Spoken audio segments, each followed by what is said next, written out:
Tasmania, an ancient island with 100-million-year history, holds clues about the way the world was once shaped. Now great nature reveals its secrets. From the murky depths of a blood-red sea and the strange creatures that live in it, to a wind-lashed wilderness. Vast forests crowded with prehistoric plant life. And the peak of an age-old mountain unlike any other on Earth.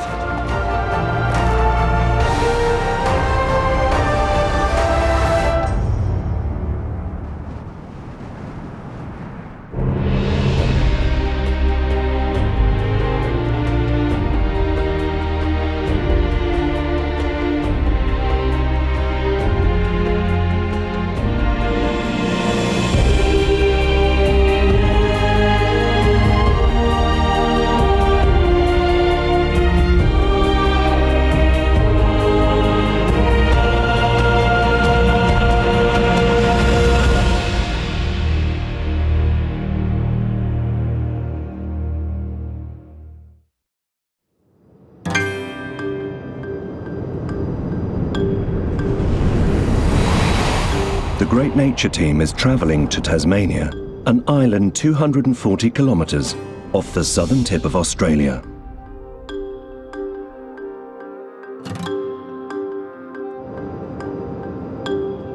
Their first stop is the capital city, Hobart.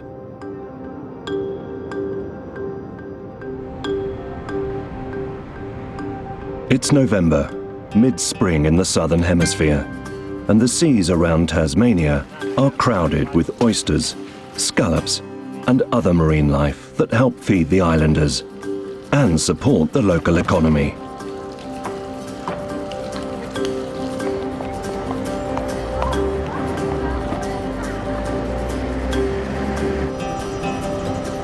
But away from busy Hobart, on the west side of the island, is a vast wilderness stretching over 14,000 square kilometres.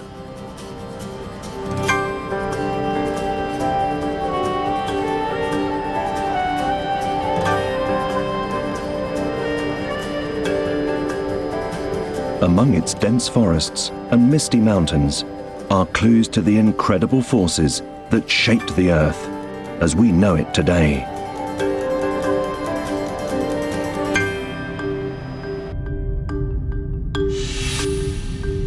In 1982, the Tasmanian wilderness was named a World Heritage Site. And among all the incredible places here, one in the southwest is unlike any other.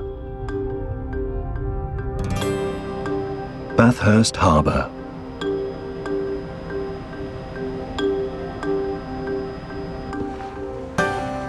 Director Hideki Nagao has come to meet marine biologist Dr. Karen Gowlett-Holmes, who has closely studied Bathurst Harbour and agreed to show them around. Her office walls are lined with photographs of strange and exotic-looking sea creatures.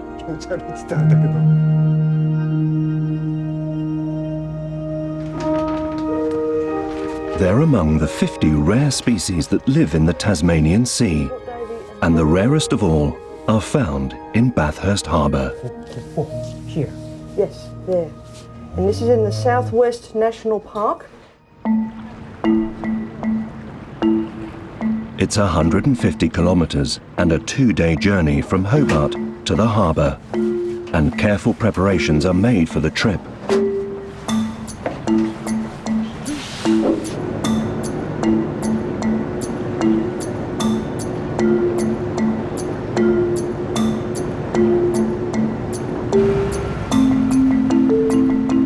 Few roads or people in the Tasmanian wilderness. The best way to get to the harbour is via open sea.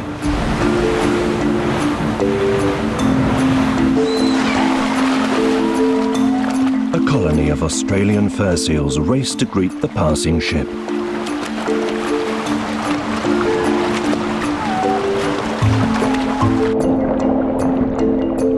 This is an important habitat for the seals.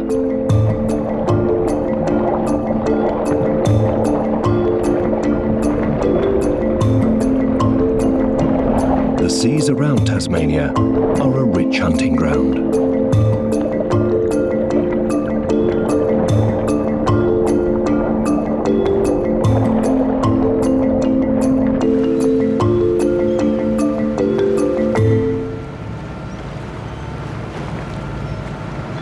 Having followed the coastline west around the island for 140 kilometres, they reach the gateway to the harbour.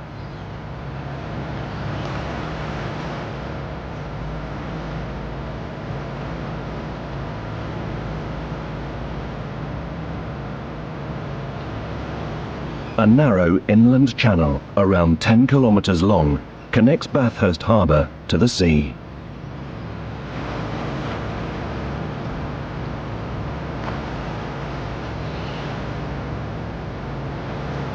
The journey now feels very different as rocky waves make way for calm waters.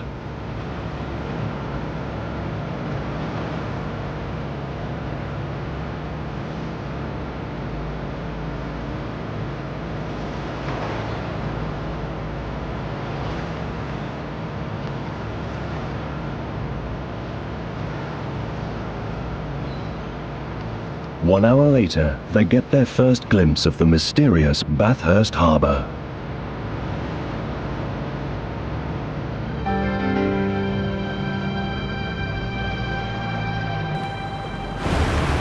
As they arrive, Hideki immediately notices the water is a different colour.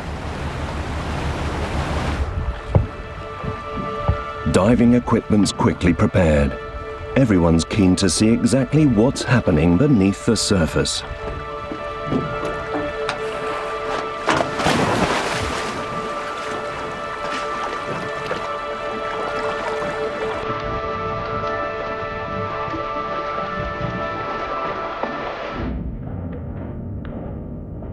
If the water looked strange from above, it looks even stranger from below.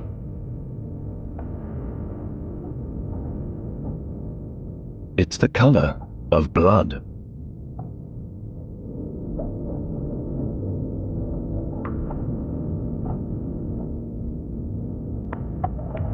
The red water shuts out the light, and it's difficult to see as they carefully measure their descent to the harbour floor.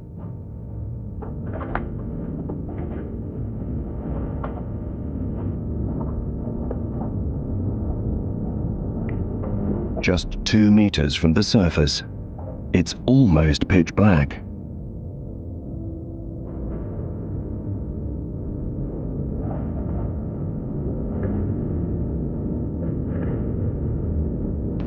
By the time they're 4 meters down, it is.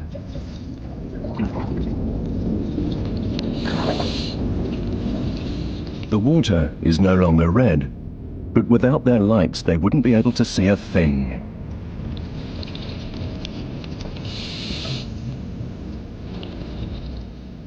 Sand clouds the water as their feet hit the harbour floor.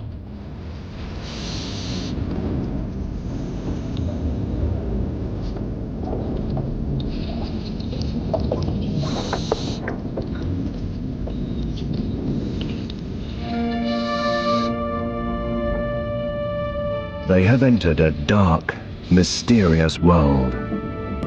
And incredibly, they are just 7 meters from the surface.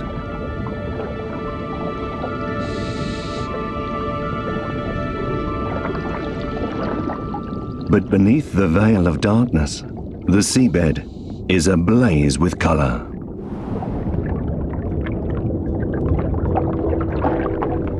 A patchwork of coral sweeps across the harbour floor.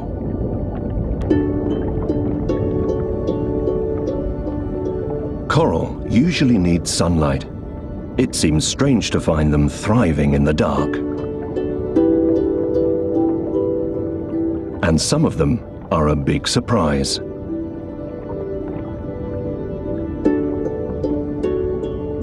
These gently waving tendrils are a species of coral called sea whips.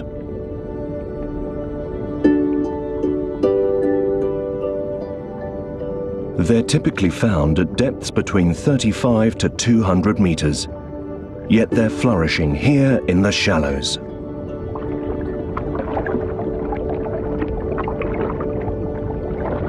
Bathurst Harbour seems to have been invaded by creatures from the deep.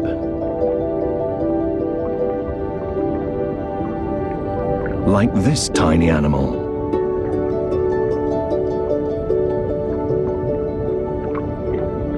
It's a sea spider, some species of which live at depths of up to 200 meters.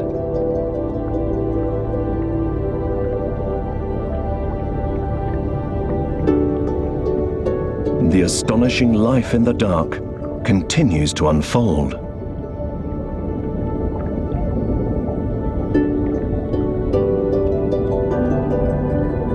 One type of coral opens its arms like a flower to capture passing food.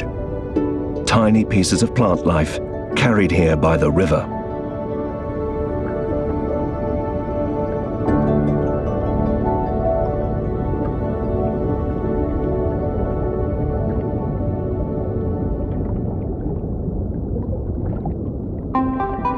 Other types of coral look even more bizarre.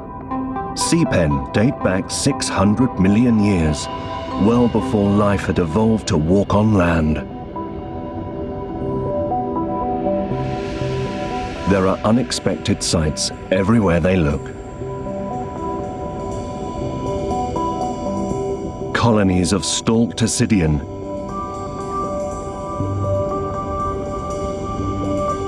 encrusting soft coral,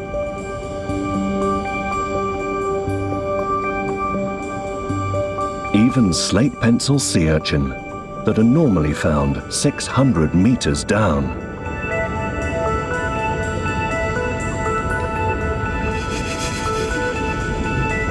One of the strangest looking things they see is this.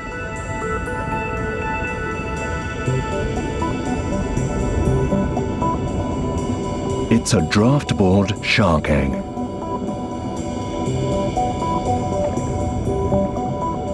It's attached by tendrils to a dead sea whip coral and will hatch in around 12 months' time.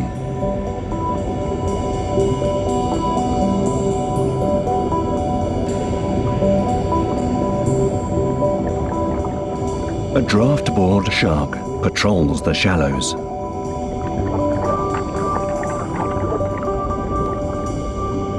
It spends most of its life at depths of around 400 meters, but visits Bathurst Harbour to breed.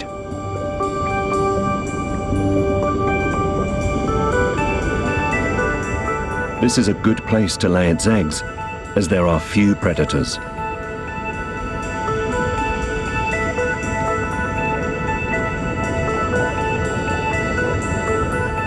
And other visitors lay equally strangely shaped eggs.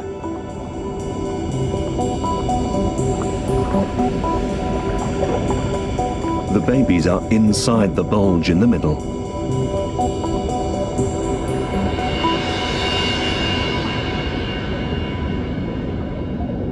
This egg belongs to one of the world's most unusual looking sharks.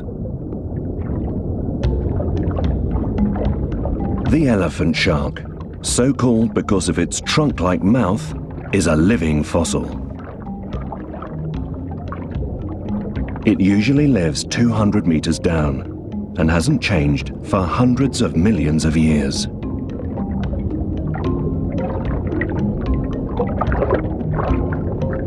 The further they look, the more deep-sea species they find.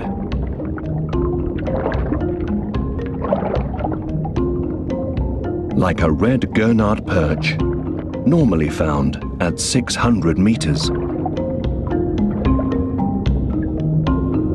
And a basket star that can live between 40 and 300 meters.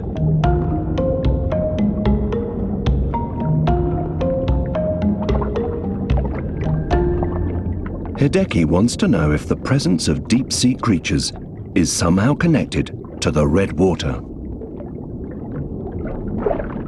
They collect a sample of water from the bottom of the harbour and a sample of red water from the surface. Hideki volunteers to see if they taste different. And they do. The red water is far less salty, and that's an important clue. The average depth of Bathurst Harbour is less than 10 metres, and it has two distinct layers. Clear seawater at the bottom, red freshwater on the top. This creates a very special environment.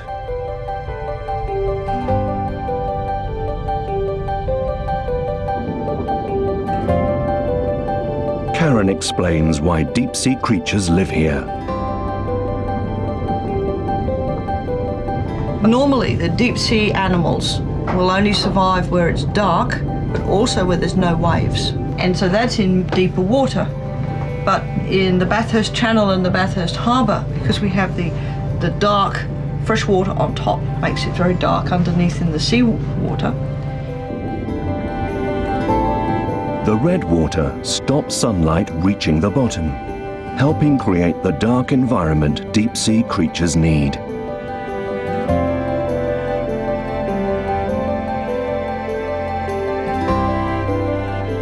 There's also less oxygen in the red water, which makes it hard for plankton to breed.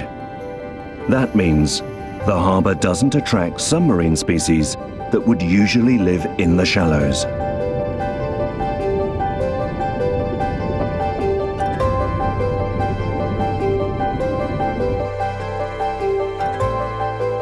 Another thing deep-sea creatures like is the fact that the harbour is so still.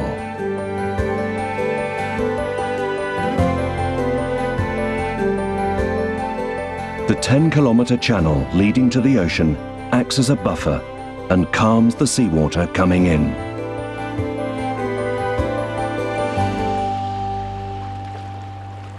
Bathurst Harbour's red waters are a revelation.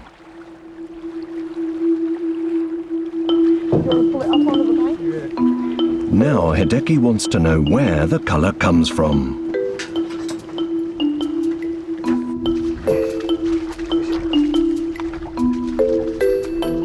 To find out, they're back on land, but it's far from dry. They're wading across a huge wetland.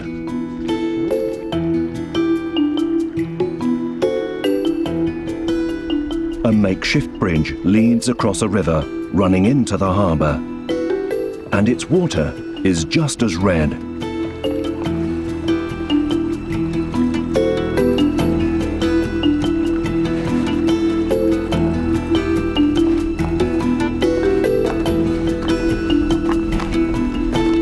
This is what Karen has brought Hideki to see.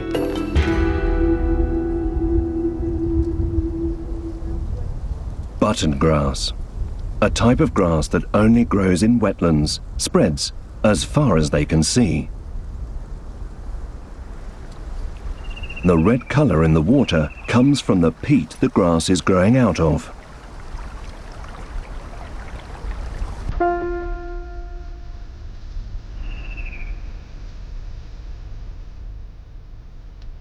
The peat is formed from button grass that's decayed over thousands of years and contains a compound called tannin, also found in tea and wine.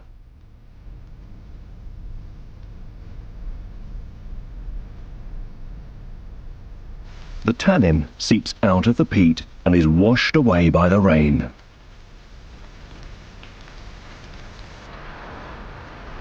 Eventually it reaches the river, flowing into the harbour, and stains the water red.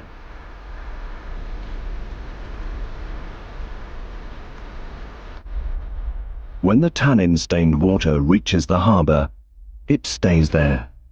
It doesn't flow out to open sea because of the channel.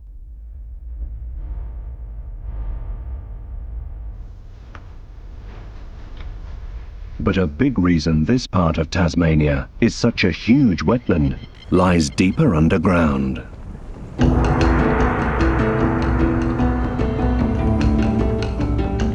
Beneath the peat are layers of a type of white rock called quartzite.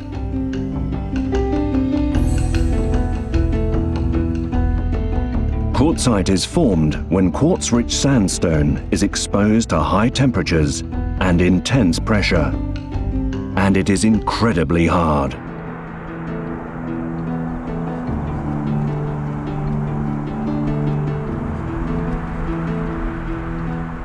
It's remarkably resistant to erosion and is spread beneath the soil across a large part of West Tasmania. As a result, water can't drain away.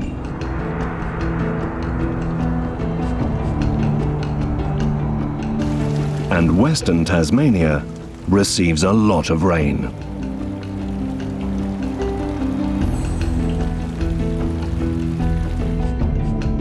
This map shows rainfall figures across the island.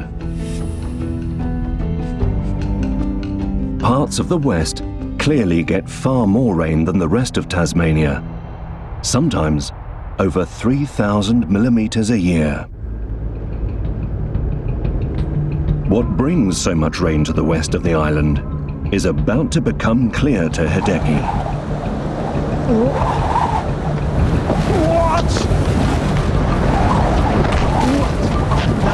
It's connected to the fierce westerly winds.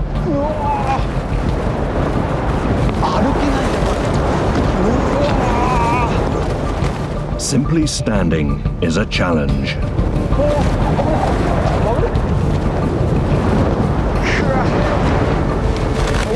Hideki's wind speed measuring anemometer is almost pushed to breaking point. 22.5 meters a second is gale force.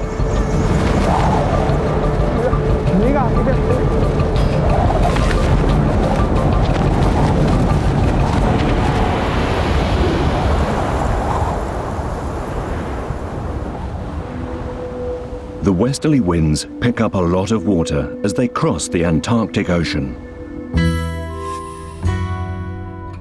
And a range of mountains blocks their passage across Tasmania.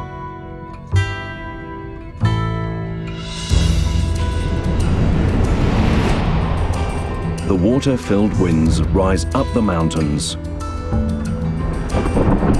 turn to rain clouds, and soak the west of the island.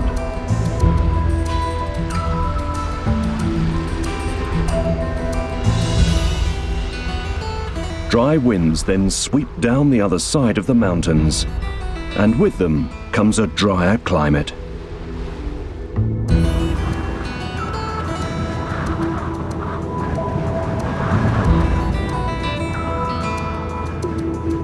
The low-nutrient land in the west is a rain-soaked wetland.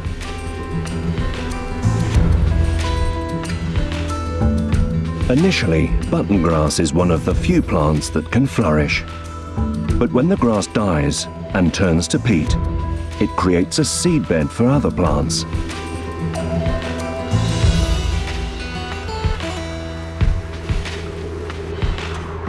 Over time, large areas of the wetland have turned to rainforest.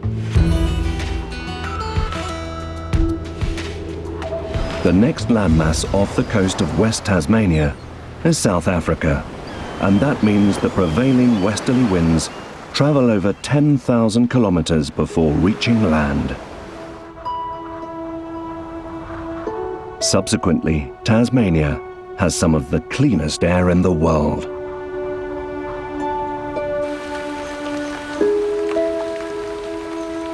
And from the cleanest air falls the purest rain.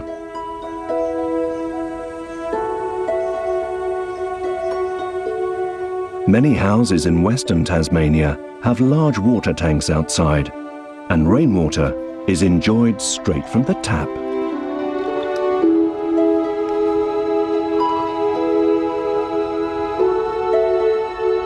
It's even bottled and sold in shops.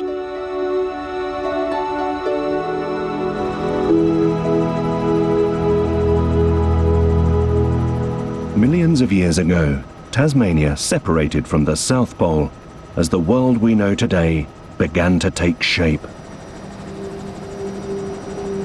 Most of the forests in the west of the island are eucalyptus forests. It's thought eucalyptus first appeared 70 million years ago, which, given the ancient history of the Earth, is relatively recent. Normally, eucalyptus trees like dry weather and plenty of sunshine.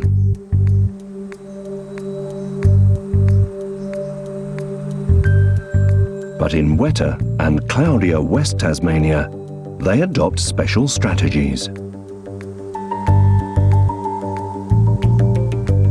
Shedding their bark encourages rapid growth as they race to reach the sun.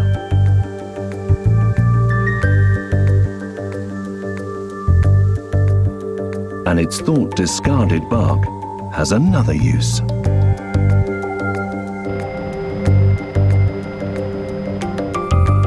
There are around 2,000 forest fires a year in Tasmania.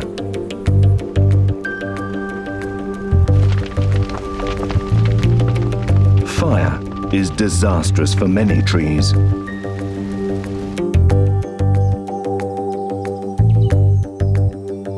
But it's thought eucalyptus trees shed their bark to act as kindling.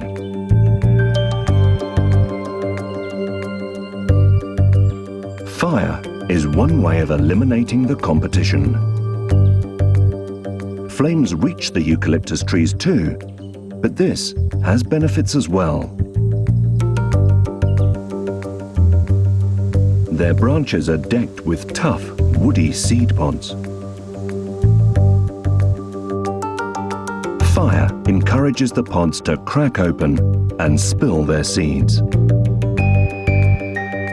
Ash in the soil adds nutrients, and heat stimulates seeds already in the ground to sprout.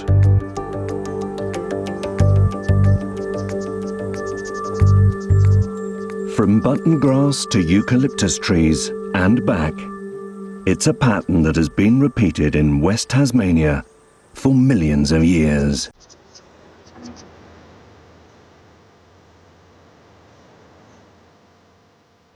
As fire burns trees down, button grass spreads.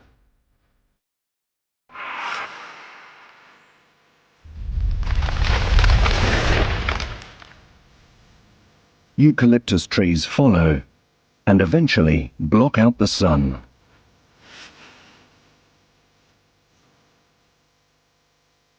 Over time, eucalyptus and plants that thrive in the shade have taken over much of the west of the island.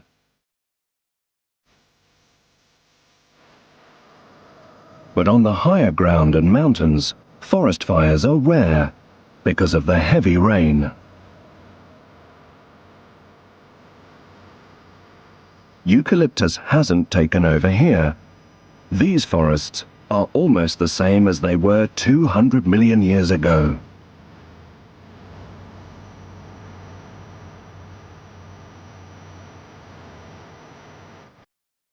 Some trees and plants here date back to a time when Tasmania was connected to the South Pole, as part of a giant supercontinent called Gondwanaland. One forest is especially remote, and at its heart is one of the island's most famous mountains, Frenchman's Cap.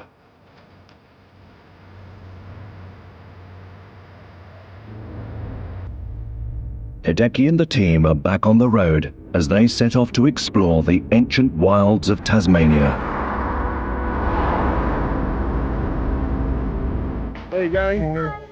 Leading the way will be a group of nature experts and tour guides.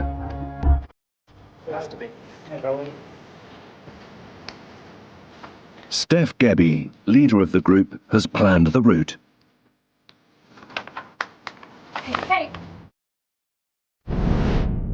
A tough 26-kilometre trek lies ahead as they explore Tasmania's ancient forests.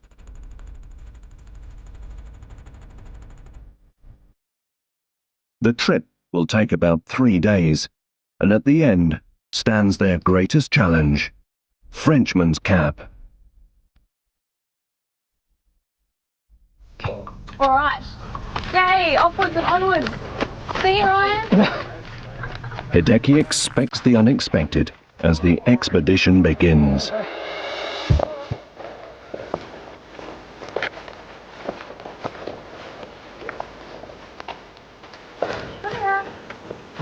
They need to cover around 17 kilometers on day one, and to reach the campsite in 6 hours before the sun sets.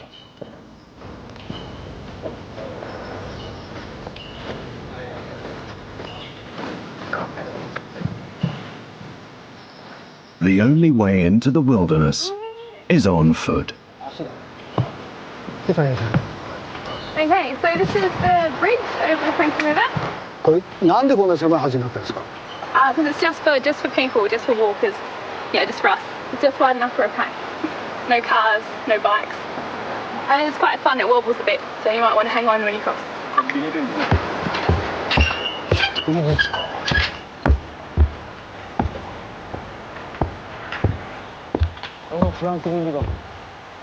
The gently flowing river carries tannin-stained water all the way to Bathurst Harbour.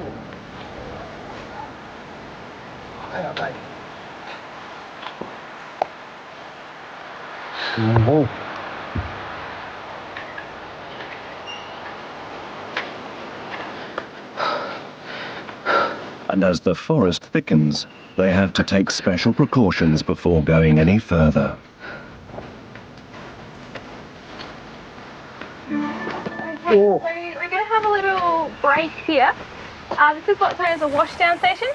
So if everyone wants to take their packs off. The forest is full of rare and endemic species, and preventing potentially harmful bacteria from entering on their boots is vital. 大事に守ってんだね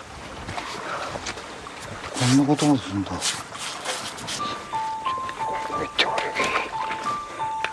But boots don't stay clean for long.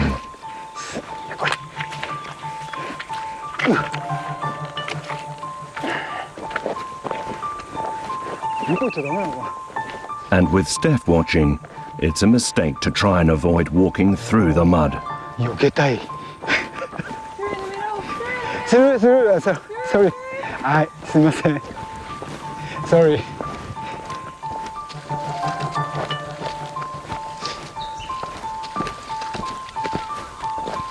The first half of the day is spent trekking through the confines of the forest. Which is Did you run? Suddenly, the view opens up. Got a perfect view. Good one, isn't it? あれ Ooh la la. And snow on top. あれか Yeah, perfect. Yep, that's Frenchman's Cap.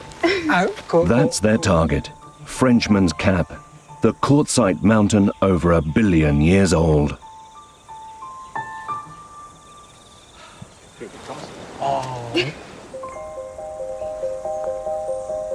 Patches of snow still cling to its peak, and standing between them and this remarkable mountain is an ancient forest that holds a key to the past.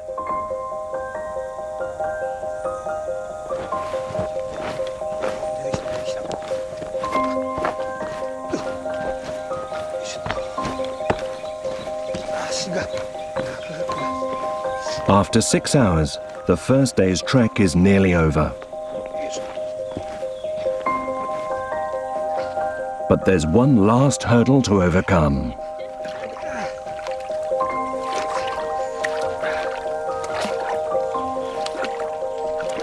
Their path has turned into a quagmire.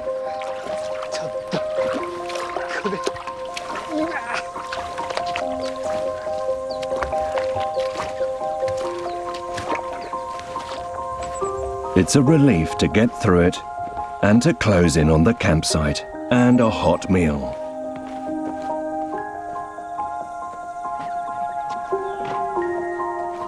As they arrive at camp, Steph spots they have an unexpected visitor.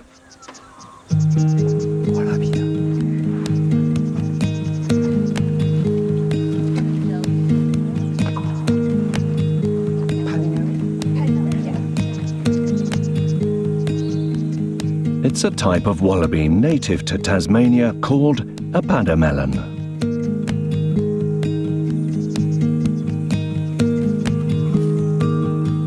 And it seems less interested in the new arrivals than in finding some food.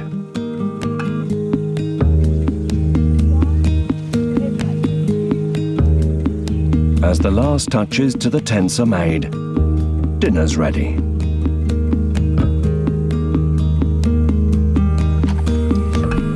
Moroccan lamb stew, the perfect end to an exhilarating day. You learn something every day. だから山来た時はいつもこんなものを食べるんですか？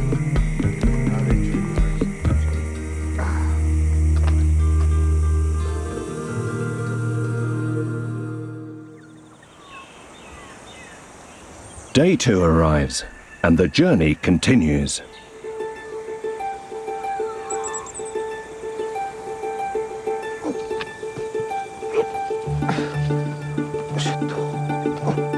They only need to cover around 6 kilometers today, but the going is much tougher.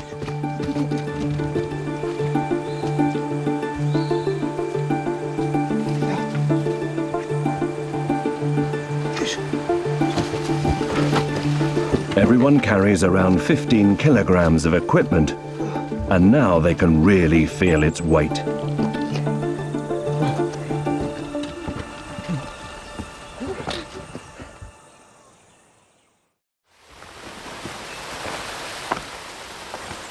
After an hour's slow climb, a mountain stream is a welcome opportunity for Hideki to enjoy some of Tasmania's famous fresh water.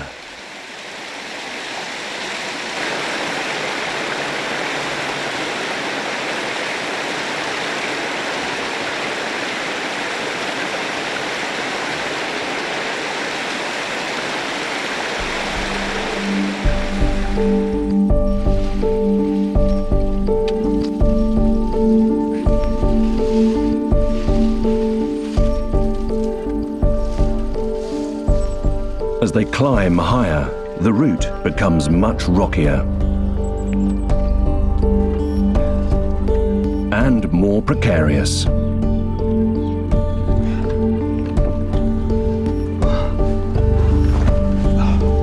One wrong step here, and it's a long way down.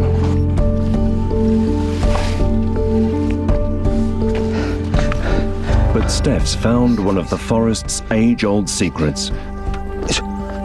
すいません。 Look what I found! Our first Vegas. Come on up if you want. よいしょ。あ、なにこれ。 Perfect. It's an ancient type of tree called fagus, and its leaves are the same shape as the fagus found in the South Pole.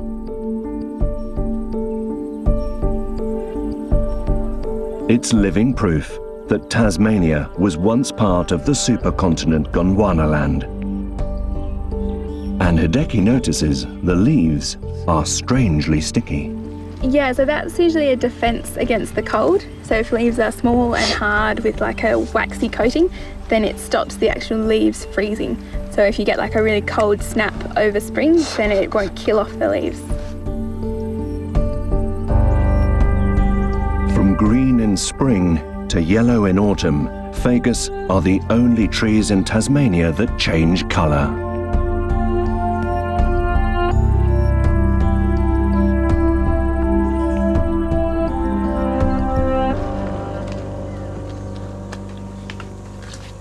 And the fagus tree is just a taste of what lies ahead.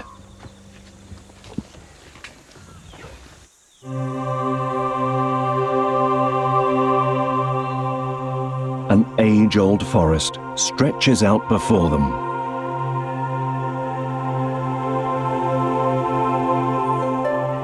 It's like stepping back in time 200 million years.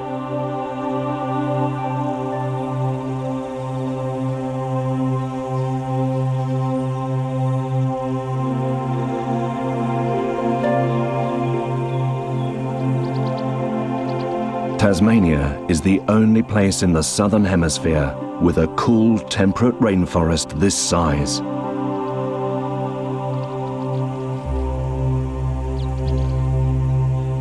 An evergreen conifer called a King Billy pine towers over 40 meters high. King Billy pines are only found in Tasmania, and they date back 150 million years. The Tasmanian sassafras is another rare giant. This one is around 45 meters tall and secretes a sweet scent.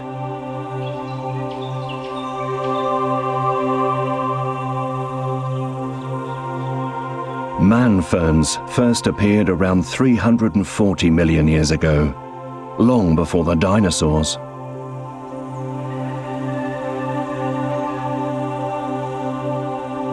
And when spring arrives, the claw-like flowers of the Tasmanian warata bloom.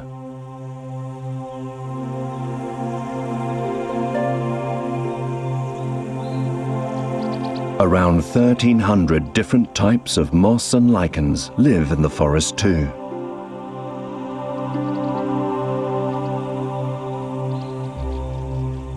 It's a living museum of plants and trees.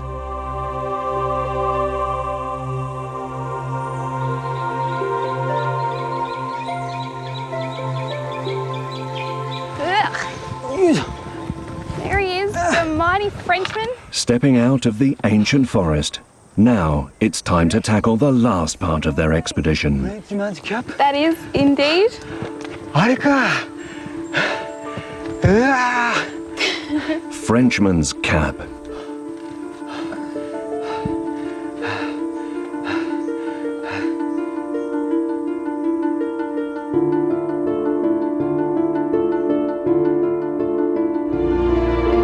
The mountain towers over deep and dramatic valleys.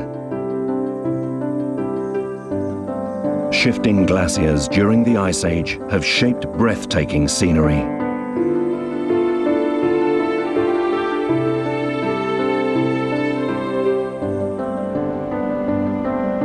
Moving ice even scarred the quartzite. It's evidence of the incredible force of the glaciers that they cut such hard rock.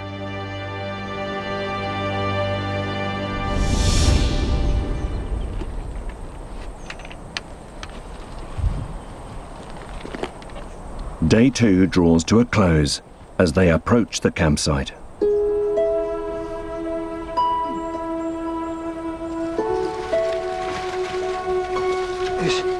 But first, Hideki wants to take a closer look at the mountain they'll be climbing tomorrow. The mighty Frenchman. あ、これフレンチマンズキャップ。 Yep. うわー、すっごい近く、真下に来たな、これ。うわー、これか。Pretty impressive. For over 1 billion years, Frenchman's Cap has withstood incredible tectonic forces and giant moving glaciers.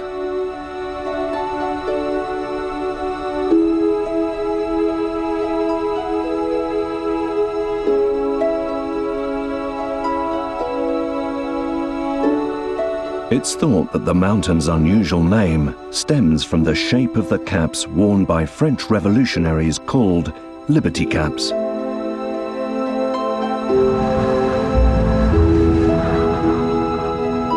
Hopefully tomorrow, Hideki will see the Tasmanian wilderness from the top of this extraordinary mountain.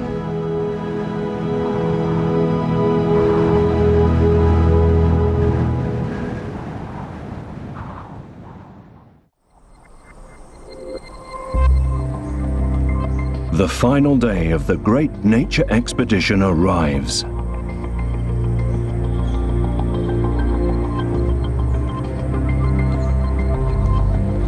It's only 3 kilometers to the summit, and they can leave most of their equipment at the campsite. But that doesn't mean they're in for an easy day.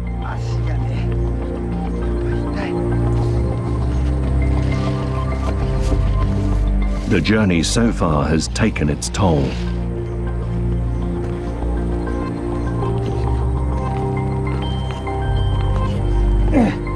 And now they're at an altitude of over 1,000 meters.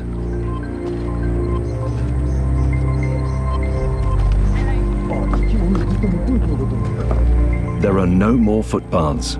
From here on, it's a steep climb.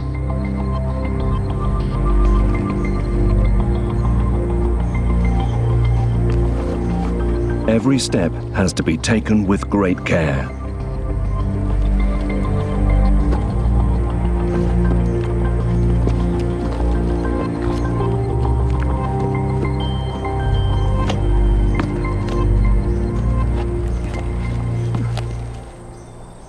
Frenchman's Cap is home to Tasmania's oldest exposed rock, quartzite, from the earliest geological age, the Precambrian era, over 1 billion years ago.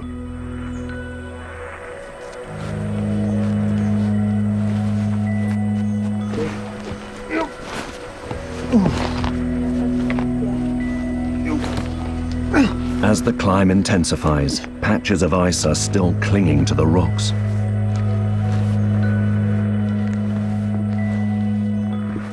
The last stretch of their journey is the hardest part of all.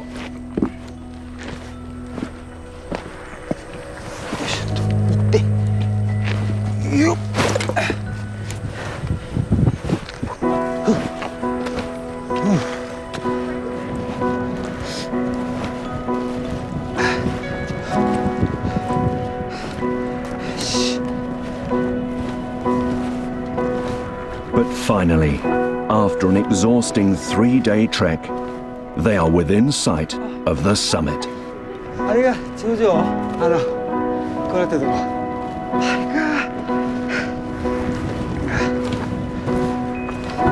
And it's been worth the effort.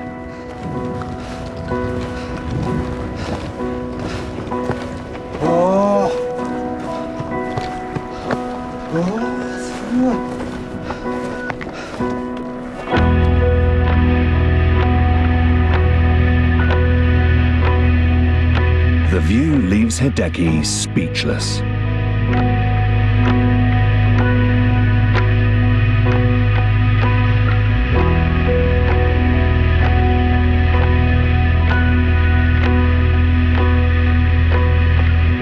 It's a picture of the West Tasmanian wilderness, unlike any other, and a fitting end to great nature's exploration of this beautiful and enigmatic island.